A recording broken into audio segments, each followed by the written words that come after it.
All right, guys, for our read together today, we're going to read the book The Smallest Girl in the Smallest Grade by Justin Roberts. So let's get started. This is one of my class's favorite books. So here we go. Let's see.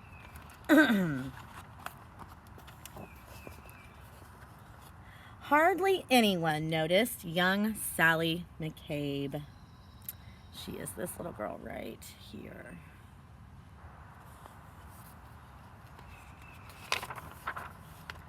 She was the smallest girl in the smallest grade. She can barely see over her desk.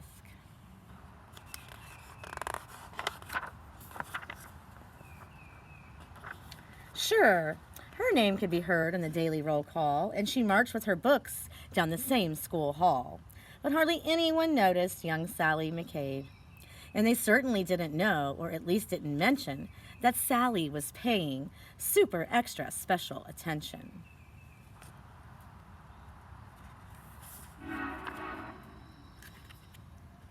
To the abandoned kite with the tangled string, to the 27 keys on the janitor's ring, to the leaves as they turn green to gold in the fall, to the time Tommy Torino was tripped in the hall.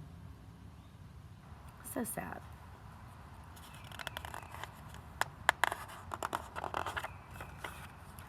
She watched as wildflowers tipped toward the light and heard the howl of a hound dog late one night. She was there when the stray cats who normally fought conducted a meeting in the church parking lot.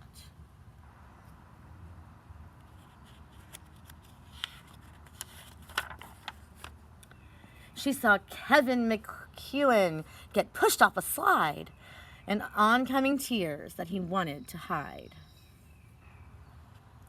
Not very nice. And she'll never forget that parent-teacher day when Billy's much larger father suddenly dragged him away.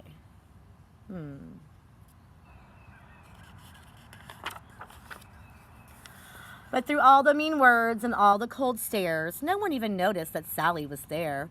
And they certainly didn't know, or at least didn't mention, that Sally was paying super extra special attention.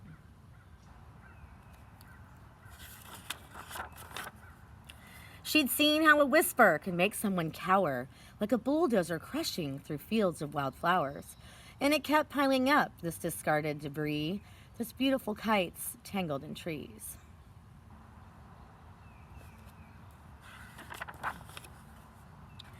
So on February 3rd at 11:29, Sally stepped straight out of the lunchroom line.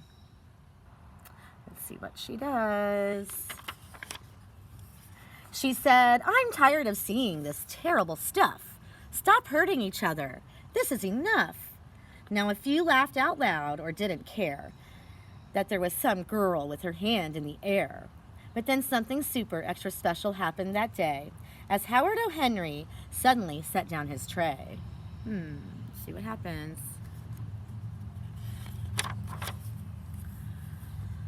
Like waves rolling in, one after another. First Molly rose up, then Michael's twin brother. It was Tyrone and Terrence, then Amanda and Paul, who pushed out their chairs and stretched their arms tall. From the friendly lunch lady with the dishes she carted, to that new third grade teacher who had only recently started. Yes, everyone there, even Principal Claire, had joined little Sally with their fingers in the air.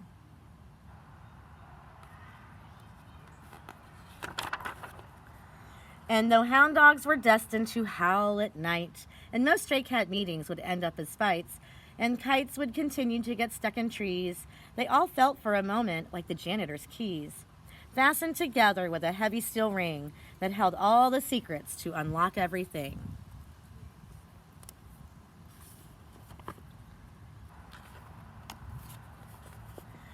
As the world returned to the way that it was, Sally noticed the difference, as she usually does. When Billy paused briefly to open the door for Mrs. O'Connell and 17 more. Or when Molly scooched over to make some space on the coral riser for Ellen and Grace. These moments that often get taken for granted, a wildflower appearing that no one had planted.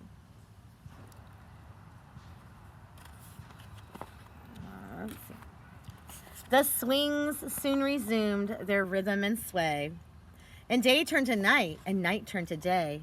People remembered and would quite often mention that Sally had been paying super extra special attention. And now the world could transform and a change could be made by the smallest girl in the smallest grade. Now everyone's playing nicely. All right, and then there's Sally giving a high five to a friend. All right, guys, hope you enjoyed that story. One of my favorites. Hope you guys have a great day, and we'll see you later.